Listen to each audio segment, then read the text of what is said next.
This episode is brought to you in part by the Calliopeia Foundation and listeners like you. Calliopeia supports projects interweaving spirituality, culture, and ecology. We are grateful for their support and the support of grassroots contributions from listeners. To learn more about the Calliopeia Foundation, visit calliopeia.org. To make a donation to For the Wild, visit forthewild.world/donate. Welcome to For the Wild podcast, In the Field edition. I'm Ayana Young.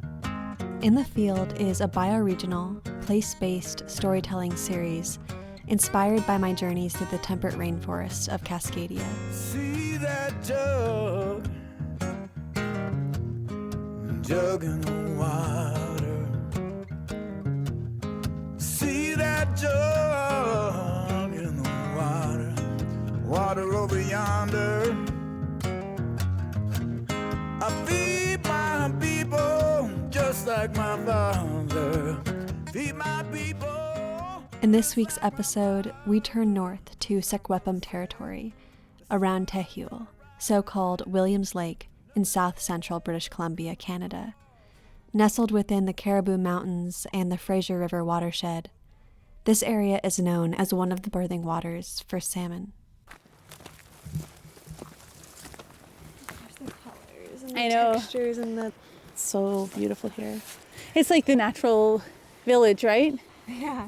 It's not like a monocrop tree farm plantation. This is the juniper. Yeah. Got two kinds. So we've got this prickly ones, low bush juniper. And these are so awesome. You just like grab a whole handful, pull them right off. They're so gentle. Yeah. They're easy. Isn't that amazing? It's just hanging with your... The other voice you hear in this recording is my dear friend, NUSKMATA Jacinda Mack, of the Secwepemc and Nuxalk Indigenous peoples of present-day British Columbia. My mother's line, my matrilineal homeland, is in the Secwepemc territory, Secwepemc, and the most, recognizable place close to there is Williams Lake. So this is kind of south-central British Columbia. Mostly pine forests, lots of lakes. The Fraser River runs central through there. So, of course, we have names for all of these places in our own language. There's lots of different plants and medicines that we still continue to harvest. For many years, NUSKMATA has worked with Indigenous communities as an active organizer, researcher, and advocate on environmental protection issues, and continues to consult on mining and Indigenous rights and title in Canada today. At the time of this interview, NUSKMATA was leading First Nations women advocating responsible mining, an organization monitoring proposed and existing mining operations in BC. It was 2018, 4 years after one of the most devastating mining disasters in world history struck her territory.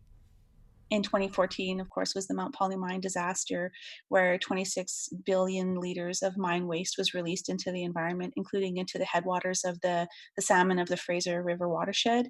A lot of the work that I've been doing over the last few years has been focused on holding the mining industry to account, calling out Canada and the industry to clean up their practices and to enforce their own laws, and really focus more on community health and protection and prevention in a lot of this.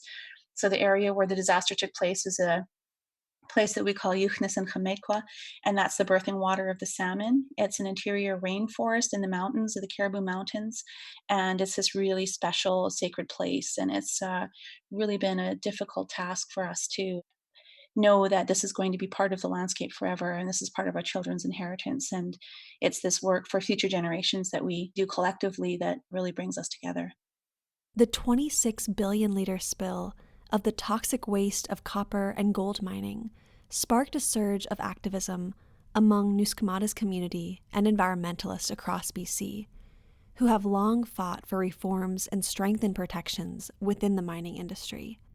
Their cries for justice, however, have not been heard. It's been 6 years, and Imperial Metals Mining Corporation has yet to pay a single cent in fines or charges. Shortly after the spill, the BC government allowed the mine to resume full operations. Not only this, but Imperial Metals was issued a permit to discharge almost 60,000 cubic meters per day of tailings effluent directly into Quesnel Lake, taxpayers have shouldered $40 million to subsidize cleanup costs. Meanwhile, heavy metals live on in the bodies of the creatures, the community, and the waters, who continue to carry this toxic burden.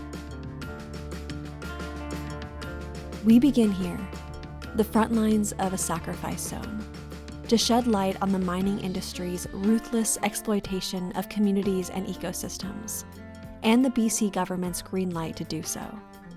And as we will find out, what has happened to Mount Polley is not an exception. It is the lawful rule in a region where there is little to no accountability for the theft of land and lives.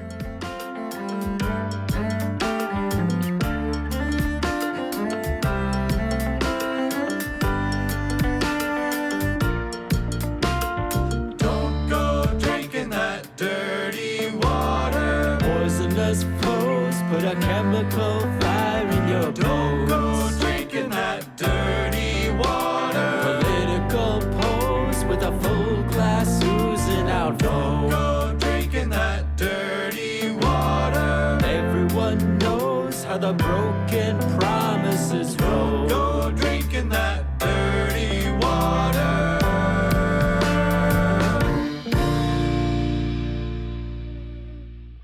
There definitely needs to be a shift in how the decision-making process happens. Right now, there's only a permitting, which basically means an allowance for mining to take place. There's been a lot of talk by Canada and British Columbia around upholding the United Nations Declaration on the Rights of Indigenous Peoples.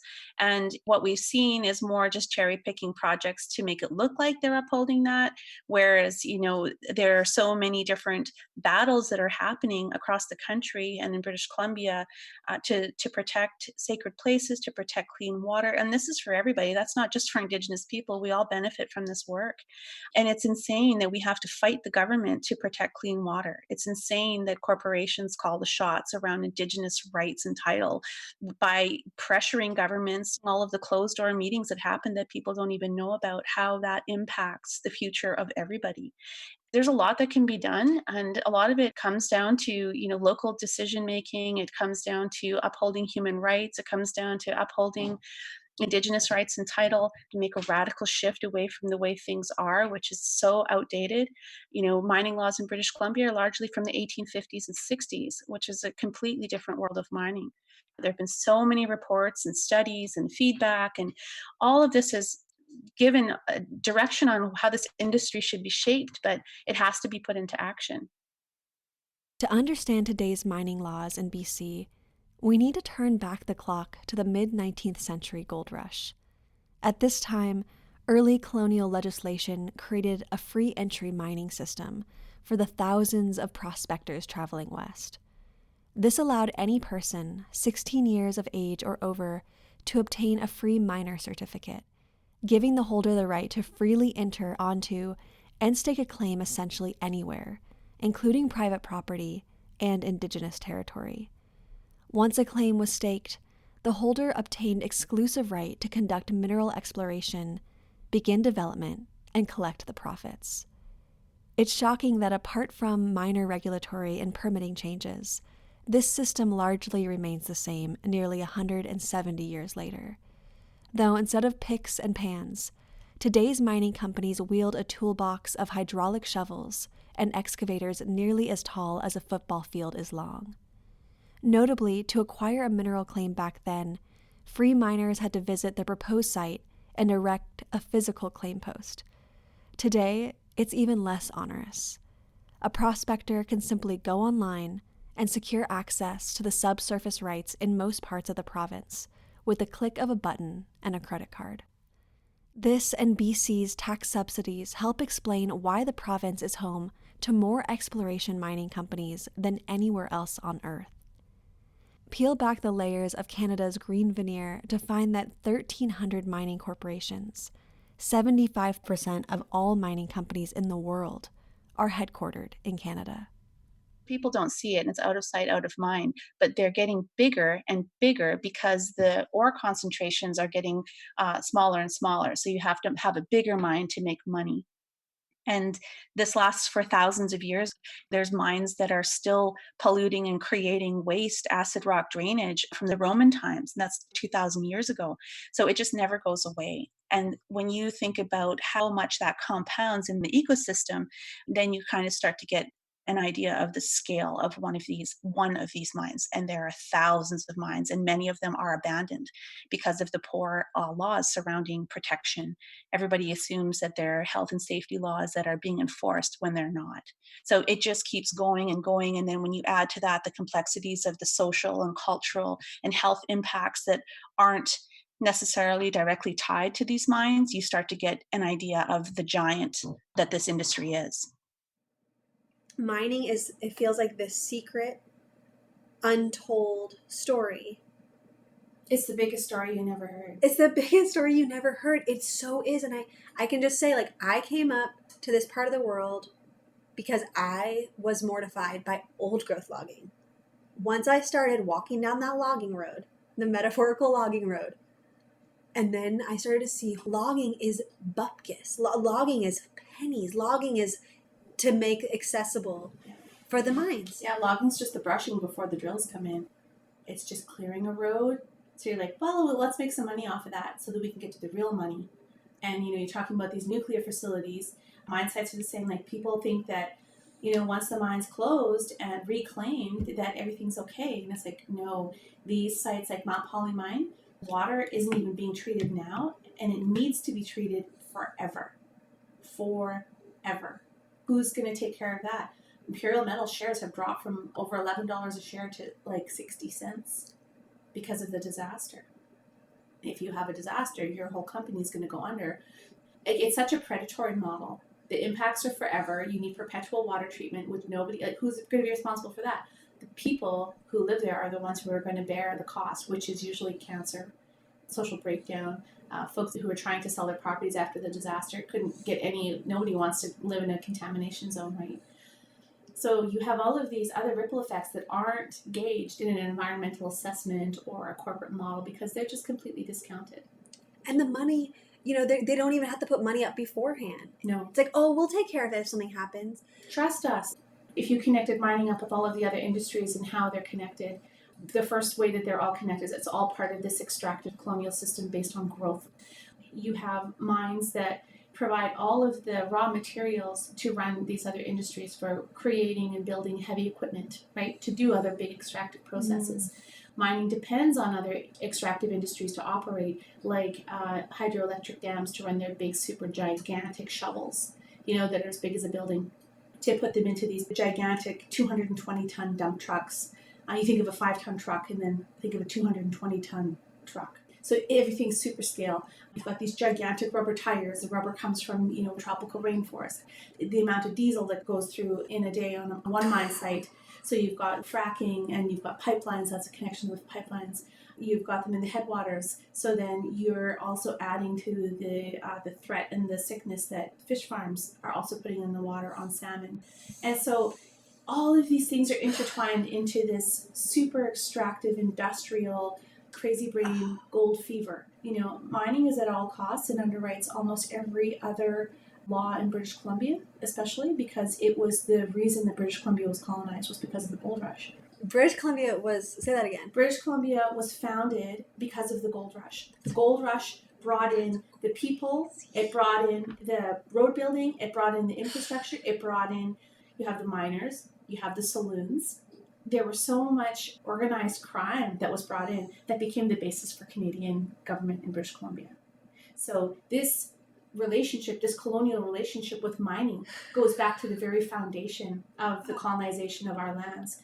Introduced smallpox to devastate the complex trade networks of the Indigenous people because traders were coming in through Indigenous territories and having to pay tariffs because of the Indigenous law. And it's documented by academics and others using government logs that smallpox was deliberately introduced and that this genocide was an act of biological warfare against Indigenous people, thinking that it would kill all of us to eradicate this Indian problem from the land. But all it did is it took all the strongest people and became the new bloodlines for what is now rising up in these Indigenous Renaissance, these young people who are out there that haven't gone to residential schools, haven't been scooped up, are relearning their languages, or reconnecting with the land, and knowing that the land is still there. Our land is still here. The land hasn't gone away. And what is in the imagination, the colonial mindset, is that Indigenous people have been displaced from our lands. And there have been so many laws to keep us off of our lands, to break that connection. The residential schools were to, kill the Indian, save the man. I think like within our very genetic code, it's just in us. Our bodies are made of this land. That's where we're receiving our connection to this land. And, for people who have never felt that connection or have never had a spiritual connection to the place, simply can't understand that. And they have no idea of who they are or where they are. This is the system that we're having to deal with. I'm speaking English. The other languages that I know before English is French, Spanish, and Portuguese. I'm saying I just need to learn Dutch and I'll have all of the 5 biggest colonizing languages on the world covered. But I still can't speak fluently my own languages, but I'm learning. And so the more and more I learn out of my language, the more beautiful it's revealed to me, the beauty of this world and the power. And so the more that I learn my language, the more I'm connected to the land that I'm from. So it's all these different fronts of what's going on and trying to navigate through it while trying to decolonize my own life and heal my own life, because I'm still dealing with the impacts of, the colonization that happens around me. My mother, my grandmother, my great-grandmother all went to residential school. We're still dealing with that in our families. Our communities are still dealing with that and trying to heal from that. But we're aware of it now. We've named it.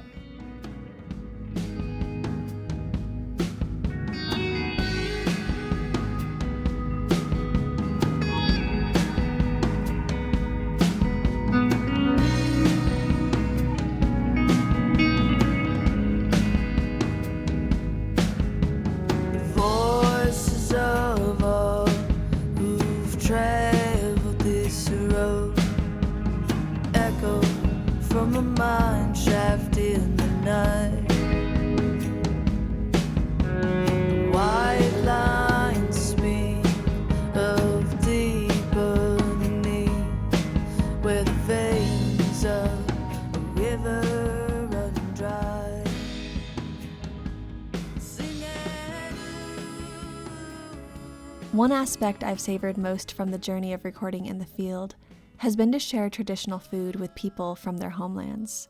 Whether harvesting berries with Wanda or filleting a salmon with Dune on the banks of the Copper, each taste has been a conduit for tender, joyful connections that contain the marrow of deep traditions and foodways.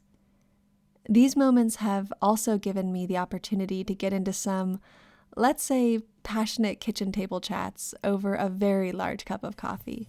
Ready to... We've been rumbling, but I want to go back to the gold rush mentality, because most people, they've heard about the gold rush. Yeah. They have some romantic idea. There's so many places I've seen gold rush museum, gold rush. Look at the cute little town. Yeah, like Old Sacramento. Oh, Old Sacramento, like the Sierra foothills. It's all this really cutesy, and it's sold as a tourist attraction. Yeah. It's this totally skewed revisionist history. The insta wealth, the American dream. It's that gold fever, and the gold fever is the sickness. Actually, I was writing something down the other night. I was flowing. I don't know, it was late. I was like way too tired. And I was thinking about how... I started putting this presentation together, and it was about how gold fever, imagining a future Wikipedia entry for gold fever, in the future that it becomes known as the human extinction virus. Gold fever, that insatiable greed. That's what gold fever really truly is, and that gold has been responsible for, more war and destruction in the history of human existence than anything else. Look at the connections between organized religion and the pursuit of gold and the military might that these, like the Catholic Church, the Crusades, the Rococo period after, the so-called discoveries of North and South America, all of the gold and silver that came out of South America and the indigenous people who were sacrificed for it. You know how they had blood diamonds? It's like dirty gold, dirty gold, dirty gold. It's all tainted. I think people are really unaware that it's still happening. When you think, what does gold mining look like in 2018? Yeah. huge machines. That's one thing. What it looks like. It looks like, ridiculously large mega. Oh yeah, super scale Extraction. And people who've never been on a mine site, but they've seen lots of pictures of, placer mining, historic placer mining. So people really have no idea of the scale. They have no idea that most of it is waste management. It's just a big waste site. They're, decapitating mountains and the waste sites. These companies can bankrupt once they've extracted, and it's like, oh, now we're gonna walk away from cleaning up the waste. Okay, you have toxic bullshit in a open pit of plastic that doesn't last forever. It rains. Yeah. Weather happens. Erosion. They're not accounting for climate change in any of their plans. And now they're wanting to go into deglaciated areas to mine. And you know what was so frustrating is I've gone around to so many people, well, why aren't the salmon coming back? And scientists, we don't know. We don't know. Yeah, we don't. Oh my God. What do we know? Okay, we know mining. We know ocean acidification. Yep. We know oil spills, climate change, glacial melt. Agricultural and human waste runoff. How much data do we have to collect? That's to validate. That's totally the other piece, is just like death by studying.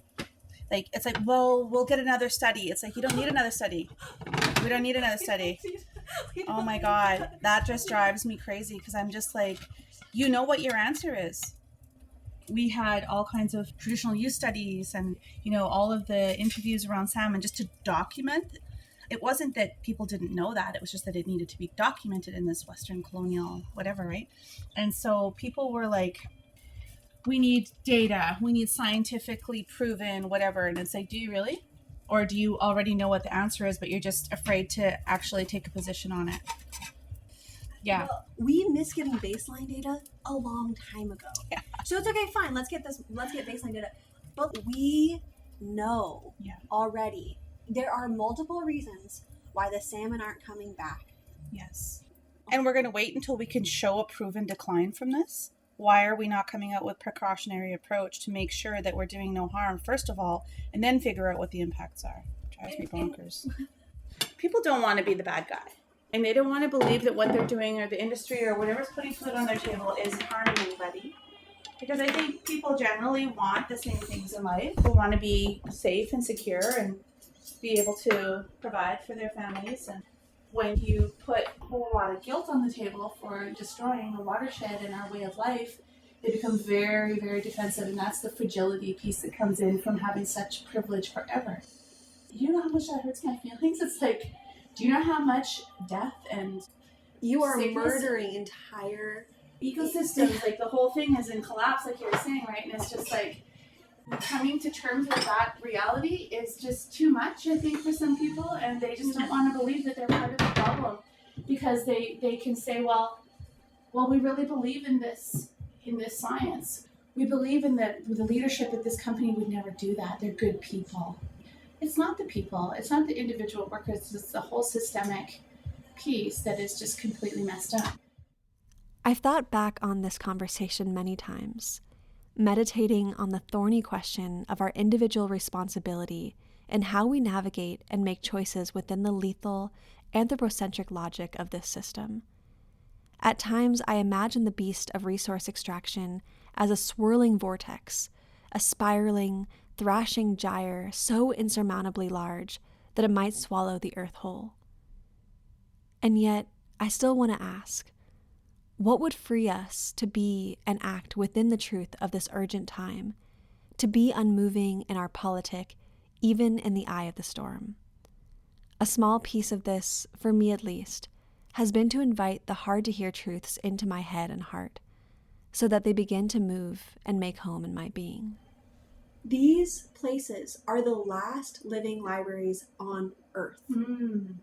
Where I live, it's a miracle to see a salmon, and I live on one of the most promising river in all of California for coho.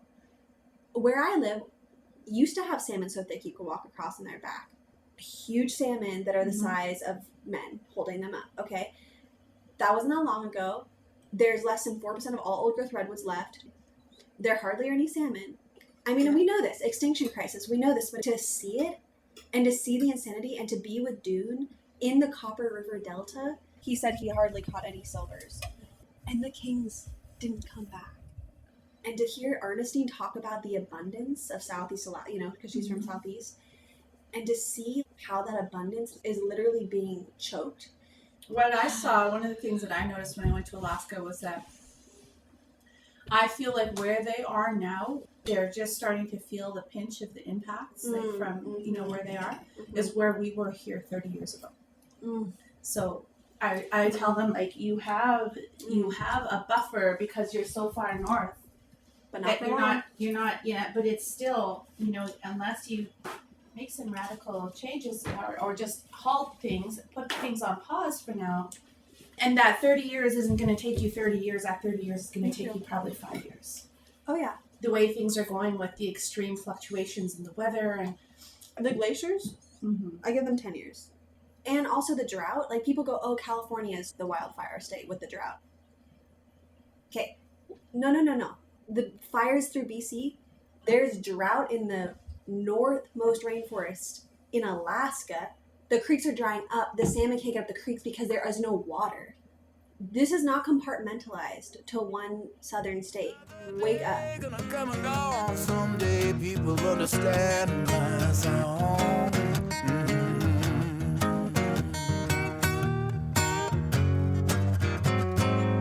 I'll wait for you to prove me wrong. Despite the continued pollution of the Fraser River watershed, it still supports more salmon runs than any other system left on the planet. Stretching 1,375 kilometers southwest from a dripping spring in the Rocky Mountains to the Pacific Ocean, this river sustains 7 species of salmon, rainbow trout, giant sturgeon, and more than 300 species of migratory and resident birds. The dynamic, bountiful river basin has sustained First Nations community for thousands of years. Some of its traditional names include Latako in the Dakel language and Stalo in the Halk o Malem language. When I visited NUSKMATA's home, we walked down to a particular spot along the river. Surrounded by native edible plants, this area, now frequented by tourists, had once been an ancient fishing ground for her people. Yeah, the river is the thing that connects us all here, you know, within this whole watershed, this bioregion of all the tributaries, all of the salmon, all of the interconnected species, you know. I think that's probably why I feel so grounded in my work to come here, because it's back to that center for me. I followed NUSKMATA further out onto the rocks where her family used to catch salmon from the crystalline, free-flowing waters. As I sat there, the water braiding with the rocks, NUSKMATA's stories reminded me that we are all vitally connected by the intricate lattice of water's chosen path. Downstream, people in Vancouver dine on fresh seafood, watching ships move across the wide mouth of the Fraser towards the ocean, while upstream a community wrestles with the risk of drinking, bathing, and eating from contaminated waters. And this is something that we had said 20 years ago here. You know, like when I was a teenager, late 80s, early 90s, we were told then, don't eat the eggs from the salmon that you catch. This was, you know, over 20 years ago. And we were like, why? Well, and I said, because of the mercury contamination, it settles in the eggs. Okay, so we can't eat the eggs, but these are the eggs that are going to become the salmon. So should we even be eating the salmon if we can't be eating the eggs? And so you think of the amount of contamination and the bioaccumulation, right? In not only in the salmon, but everything, you know, the salmon die, it goes back to the earth. What is the toxic load of the land? Nothing is assessed in a cumulative way. So you have on the Fraser River watershed, you have mines dumping waste, you have pulp mills dumping waste, you have partially treated sewage that's dumped into the river, all the agricultural fertilizer runoff, and then you have all the runoff within the larger watershed from overlogging and clear cuts, which contributes to warmer waters, which is harbor on salmon. The Fraser River is just like one gigantic sewage pipe to the ocean. And how is that impacting other species? Like Somebody had posted something online yesterday of all of these birds that just dropped dead on this beach. A whole bunch of them had just fallen out of the sky. And they don't talk about how the exploration companies also pollute. Oh yeah, they break down through groundwater. You have all of your waters and your lubricants and whatever to run the drills. That often gets down into the wells and that are capped, that are there self-monitoring. Mining's all self-monitored. So it's like ripe conditions for corruption. And what about all the wealthy people in Vancouver who want to catch their salmon on the weekends? I mean, like, they not know? Like, what about the wealthy white people in the towers of Vancouver in their glass buildings? Yeah. The Fraser River goes through there, right? It does. I think part of it is that they don't know, or they don't have an immediate connection to it. That's the storytelling piece, to get people connected into how they're being impacted. So you're really passionate about Kinder Morgan. Well, you should hear about mining, because there are thousands of mining sites in BC. This is one pipeline. You need to learn about the next piece. When I was down at the Protecting Mother Earth conference and listening to all of the conversations around getting off of fossil fuels and renewable energy, I'm like, you have to clean up mining, because there's more mining that's going to be required for rare earth materials and more copper. And like, I'll tell people, you're being impacted whether you understand it or not.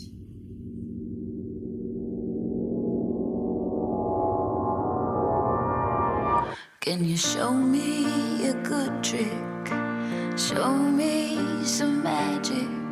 Can you pull the whole world from my ear? I hate how the best things keep disappearing, like Leonard and Bowie and the ice caps here. And we're left with this ignorant bliss. When we find a good thing, we can't hold on to it. The golden age, it sure was great.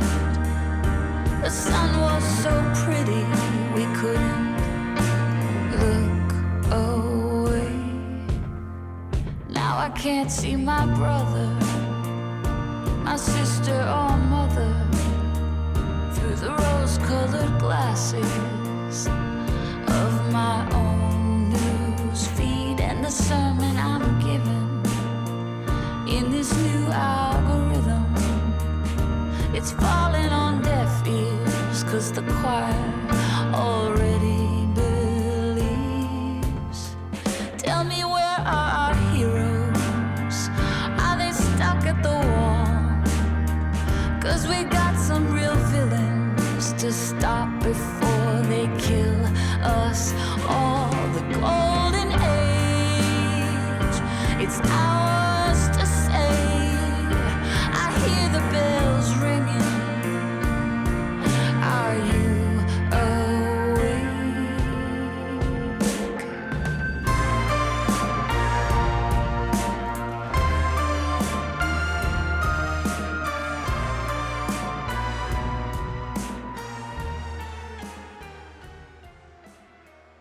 The amount of rhetoric spewed at conferences and beyond, and commercials, and the future, and techno fixes, and the renewable energies. That is literally, I see it. I'm like, oh my gosh, this is just the next wave of industry. Yeah. This is just the next wave of industry, of factories, it's not less energy intensive. No. People think, oh, it's a solar panel. Somehow that's less energy intensive to create, or there's no oppressed people that are having to make the things, that water all over the world being poisoned.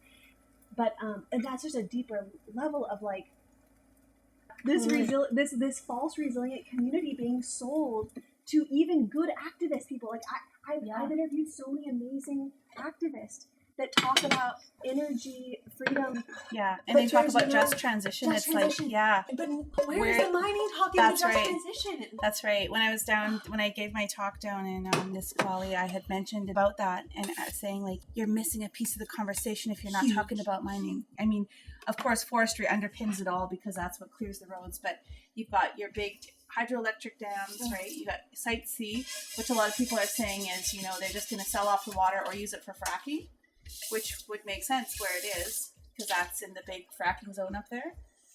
And then you have your fish farms, and then you have your pipelines, right? And then the mining. And then agriculture on top of that, because you got to think of all the runoff, right? So within just the Fraser watershed, you've got all of these super industrial practices that are just not being considered together in one conversation. No. You know, people are wanting to address transition. Where are you on mining? Or is that even on your radar?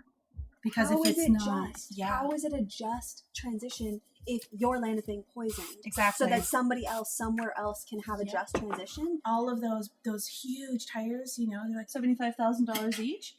We don't have rubber in our territory. This is coming from the jungles. You know, where is the fuel coming from to run those big mega trucks? Probably being fracked somewhere. You know, what about all of the big jumbo hydroelectric shovels? Well, they're coming from big electric dams. The forestry cleared the roads to get them in there, and all the water from the watersheds, so you've got it from all the headwaters is where all the big gold mines are because of the way the geology works. So all of this is going into the river. That impacts the salmon, that impacts the killer whales. So it's just ripple effect constantly. There is no way to continue getting out of it.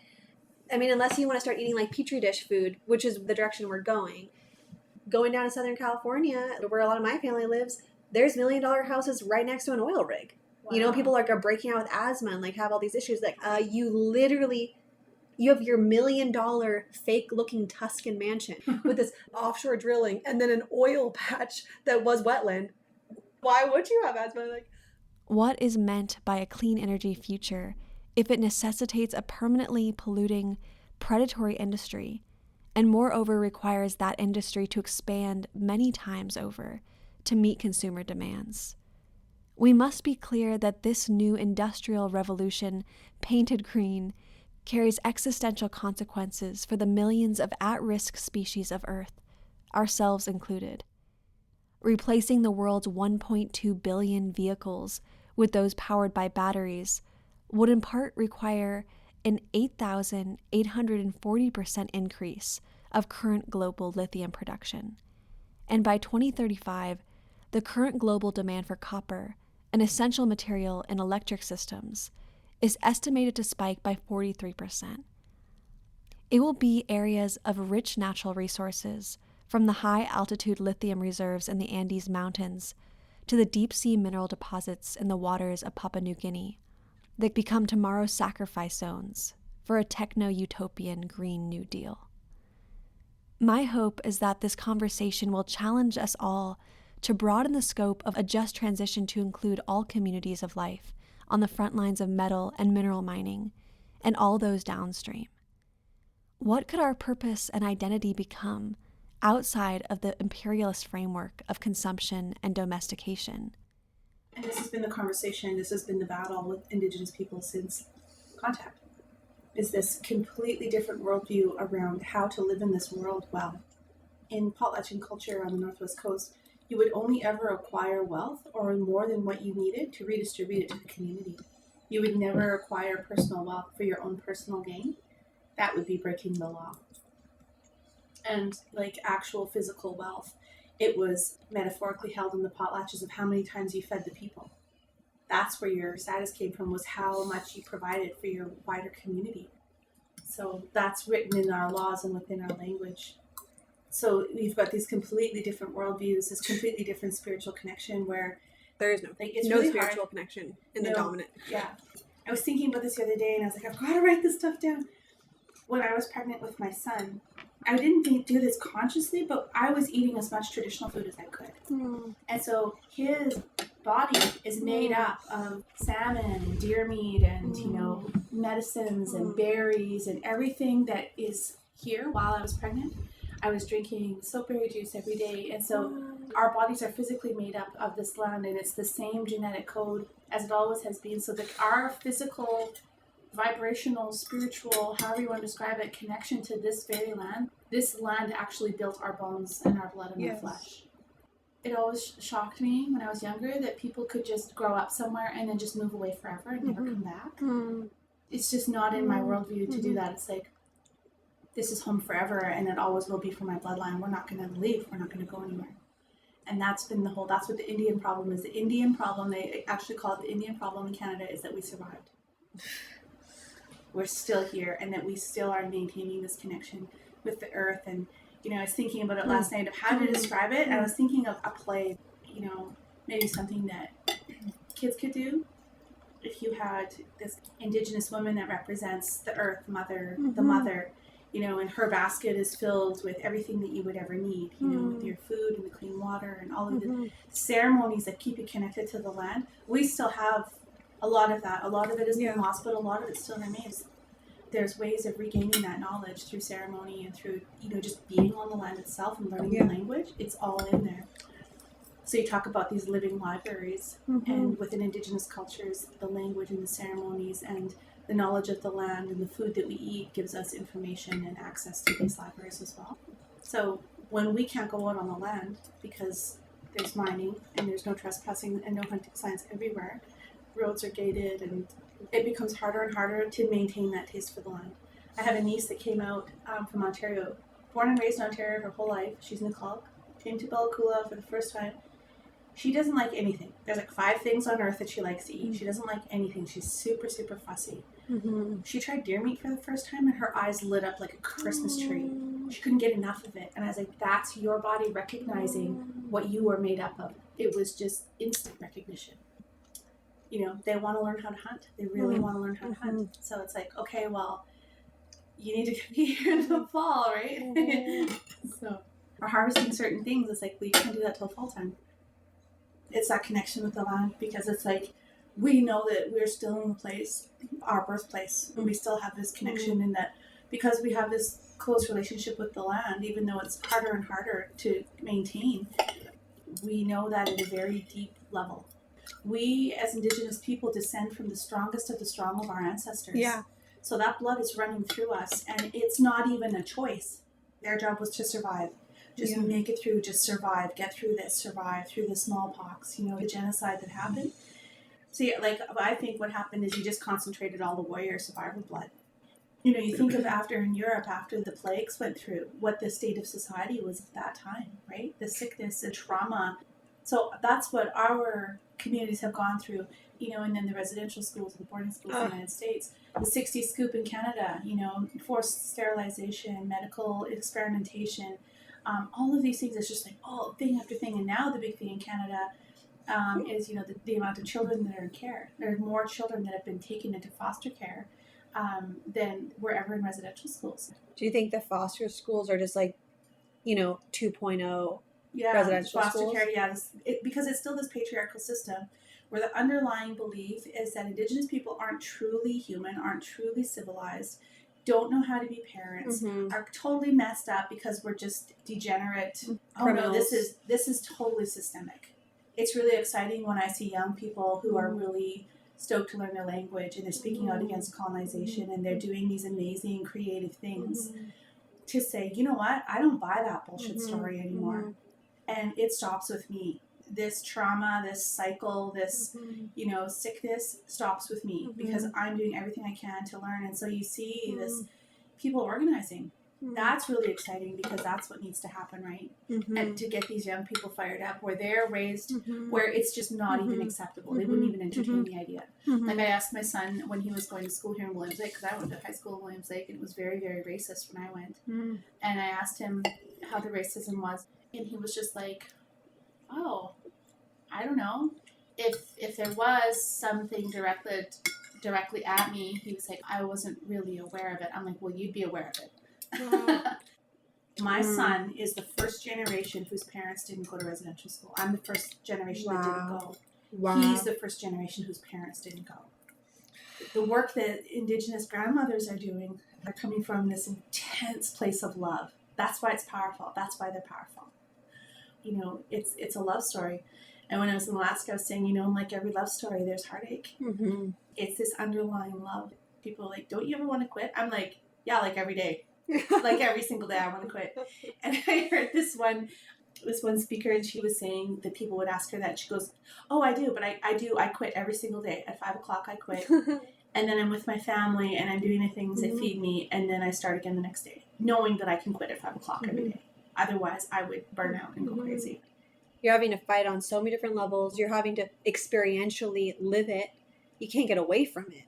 You drive down the road and you know, I'm driving on the freeway and I'm like, oh, there's a mine truck. There's a mine truck. Yeah. That one's got, the big rod for the rod mill that's going to crush up the rock. Oh, that one is hauling concentrate back to Vancouver. That's a big piece of mining equipment going up. I see it everywhere. I see the word capitals NOW. I think notice of work. That's mining. Like I see stuff everywhere and I'm just like, ugh, I can't unsee it once you know, right? This machine is broken. We're just moving through the motions, but you can't tell the ocean when the tide shall come in. And it's coming in. Yeah.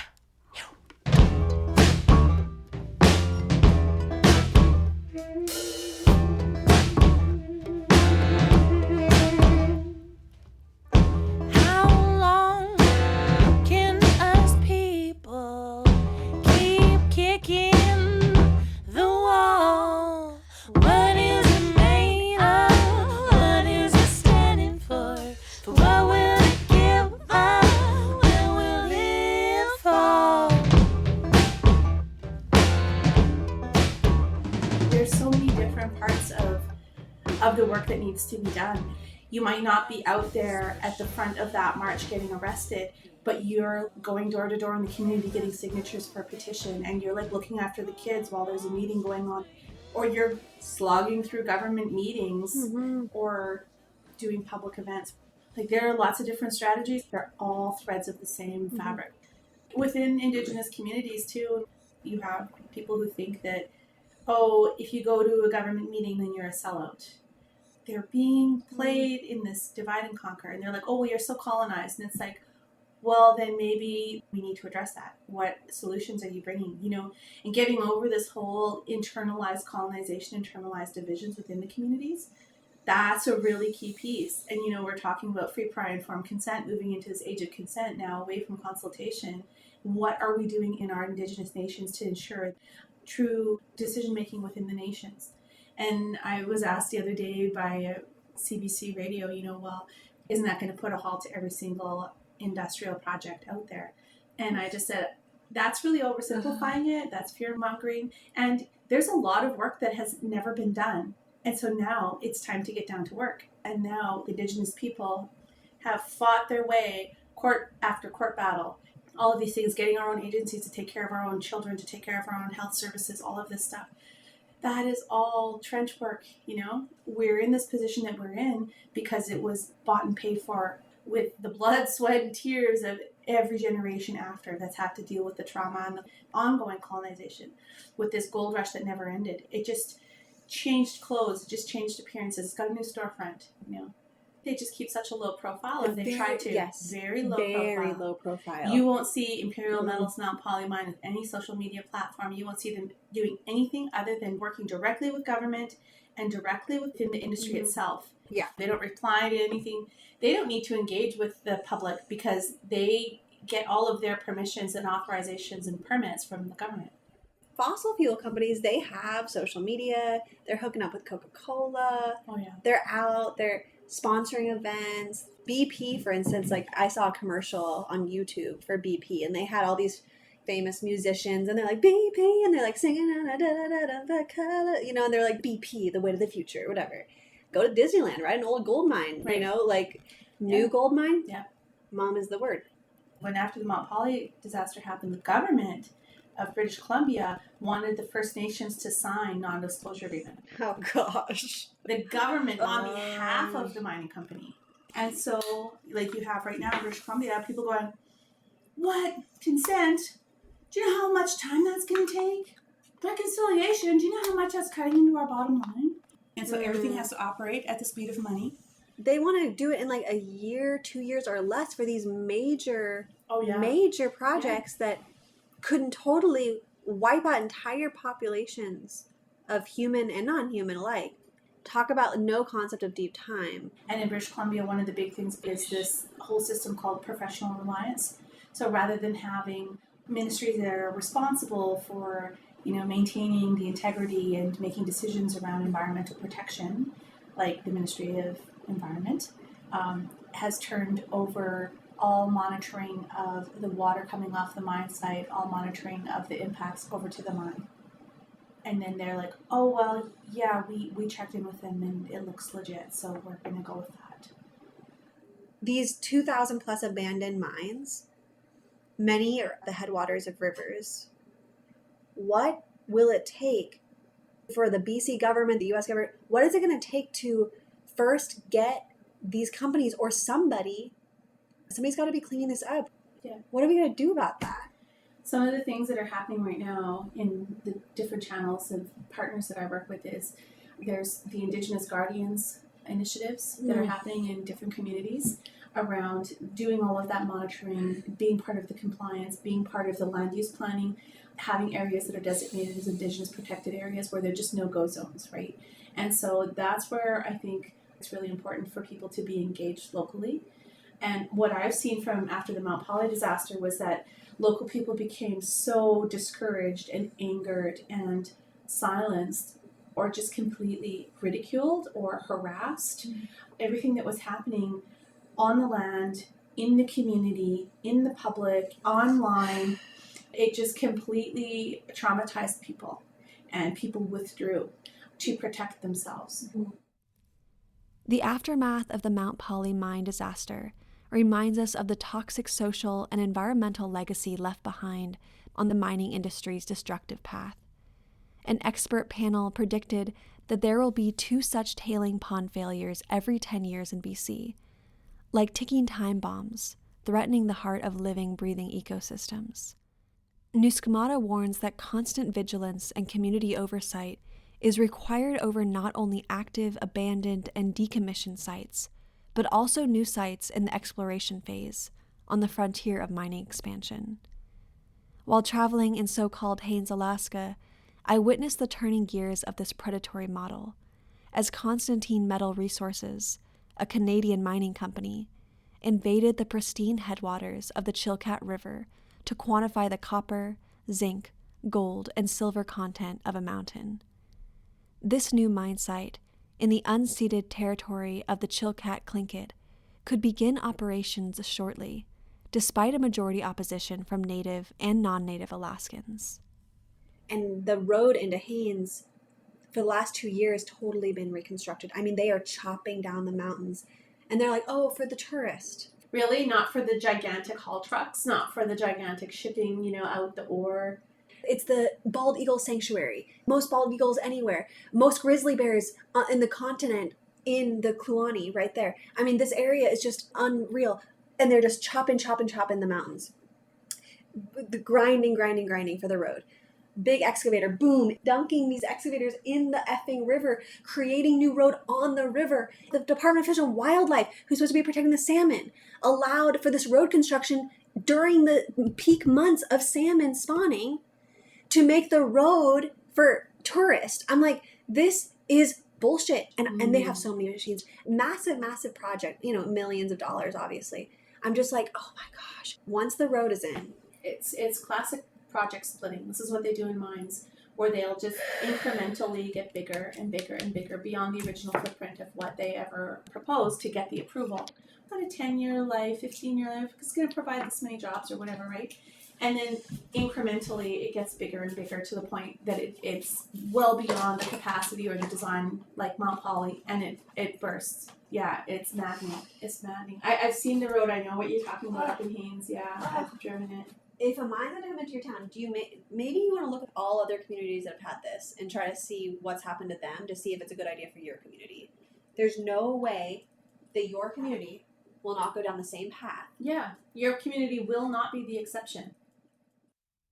How far will we go to mine ourselves out of the climate crisis in order to maintain a luxury-driven consumerist culture? Are we willing to sacrifice more of the Earth's remaining intact ecosystems and watersheds, still turning with the primordial hum of life, in the name of modernity? Inhabiting these questions, in part, demands an honest investigation into the true cost of our individual material footprint. While I hold and acknowledge the larger systemic forces at play in contemporary waste regimes, it's also my sense that we shouldn't abandon the thoughtfulness of our material experiences wherever possible. When we fail to acknowledge our interconnectedness, we've cast not only the weight of our material burden, but also the psychic burden onto the affected people and places and creatures. So I invite you to feel into your embodied experience of the metals, fossil fuels, papers, plastics that pass through your hands on a day-to-day basis. Is there a way to remain effective in the world while drastically reducing or abstaining from such consumption? How can we reclaim the concept of abundance from the grip of mass resource extraction and return it to the arms of the earth? It's facing this mythology, this romanticized gold. There's no reason to mine any more gold. It's all for vanity. It's all for, most of it's for jewelry. If people can just stop buying gold, even if you have gold, just stop buying it. And be aware of your language around gold. Treat you like gold. It's the gold standard. It's, where it's this highest value, and it's like, actually, clean water is worth a heck of a lot more. Can you imagine how our world would be transformed if everybody had access to clean water on the whole planet?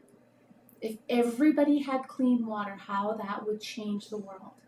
This is the most fundamental thing other than air. And so when we as Indigenous people are being criminalized for wanting to protect clean water that protects everybody, it's so outrageous. But it's the accepted norm in this industrial, military, capitalistic complex that we're in. So shifting these systems is huge, huge, huge work. But it's doable. We have to believe that we can do it. But be skeptical enough that it motivates us to take action in our own lives. Mm-hmm. We can't just wait for someone else to do it, because everything that we don't do, the burden gets passed on to our children. So what path are we clearing for them? What work are we doing to prepare for them? That's why telling the truth is so revolutionary. Not subscribing to this murder culture and actually working from a place of love is revolutionary. And people have love, how corny is that? And it's like, if you don't truly understand what I'm saying, that's the problem. And if you haven't found your love story with the land yet, that's what we need to help you find. Because that's what's going to shift people. And I think also just thinking about my unborn grandchildren, that is a huge motivator for me. What is my inheritance going to be that I'm building up now for them? So it's life work, and sometimes you just gotta stop and go pick berries. Go to the river. Go to the river. This tea was delicious. Oh, good. What was it again? Lavender tea. Rose hips.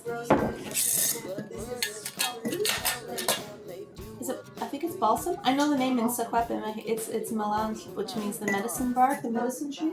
I love this one.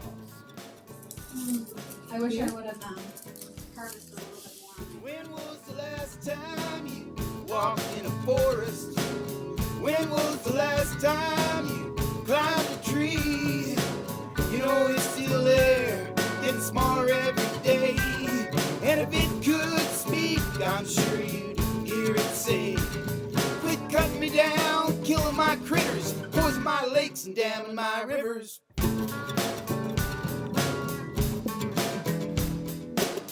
When was the last time you swam in the ocean?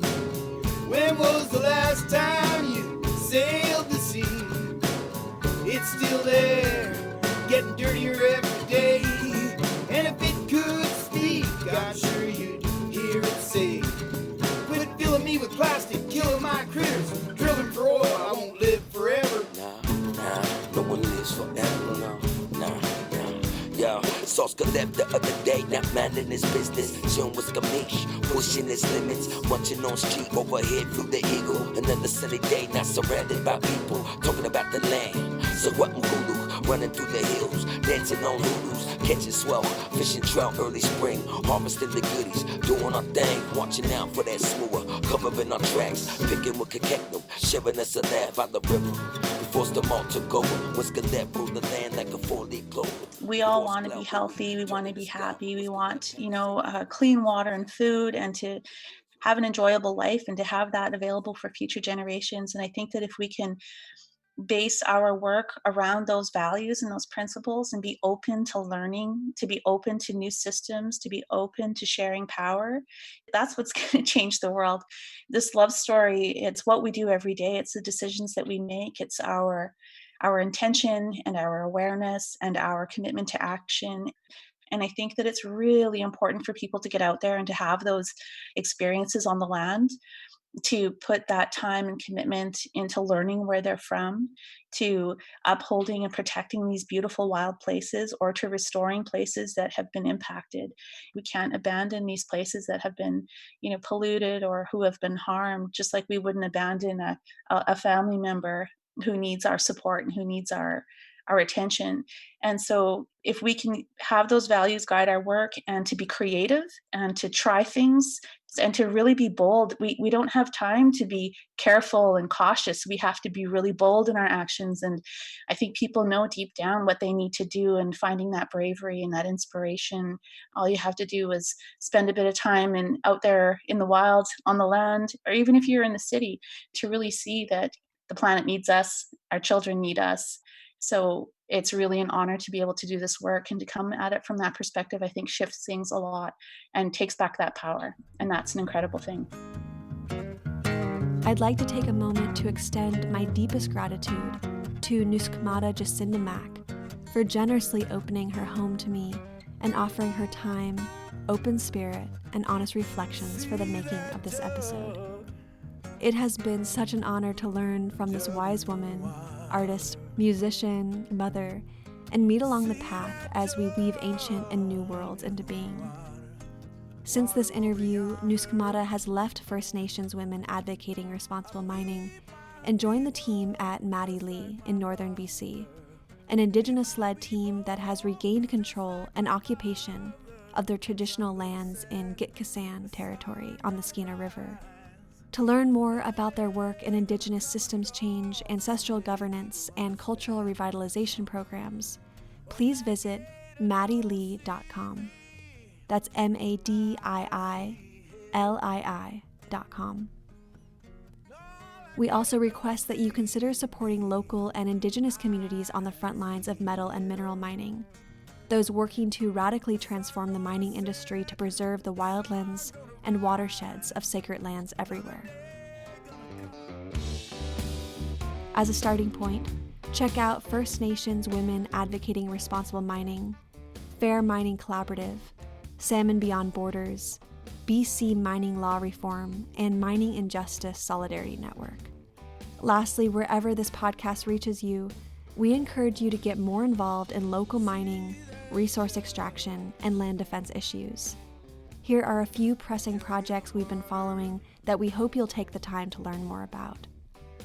First, as mentioned earlier, the Palmer Project, a proposed copper, zinc, gold, and silver mine, is sited at the headwaters of the Chilkat River on unceded Chilkat-Tlingit territory. Second, the proposed open-pit copper and gold pebble mine in Bristol Bay, southwest Alaska, threatens the world's greatest sockeye salmon run and the lifeways of local residents and Indigenous communities. Third, Imperial Metals has recently applied for a 5-year permit in the Skagit headwaters that, if approved by the BC government, will see the building of an access road, surface trenches, drill pads, and exploratory pits up to 2,000 meters deep amid sensitive populations of grizzlies, bull trout, and bald eagles. Finally, on February 23rd, Teck Resources withdrew its application to build a $20 billion Teck Frontier mine, the largest ever open-pit tar sands mine sited on Dene and Cree territory in so-called Alberta. This win is a direct reflection of the tireless work spearheaded by Indigenous-led campaigns and frontline communities. We know all such victories are temporary while industries exist, so we must be non-negotiable in our solidarity with these wild places and those who are most beholden to their defense. Please visit our website at forthewild.world for a full list of links, resources, and action points. Prove me wrong. Thank you for listening to For the Wild podcast in the Field edition. I'm Ayana Young. The music you heard today was Jug in the Water by Carrie Morin, Dirty Water by Compassion Gorilla, Ghost by Lynx and the Servants of Song, Fauna Lingua by the Malaman Collective, Golden Age by the Mina Birds, and This Machine by the Honey Tongues. I'd like to thank our podcast production team, Aidan McRae, Carter Lou McElroy, Erica Eckram, Aaron Wise, Francesca Glassbell, Hannah Wilton, March Young, and Melanie Younger.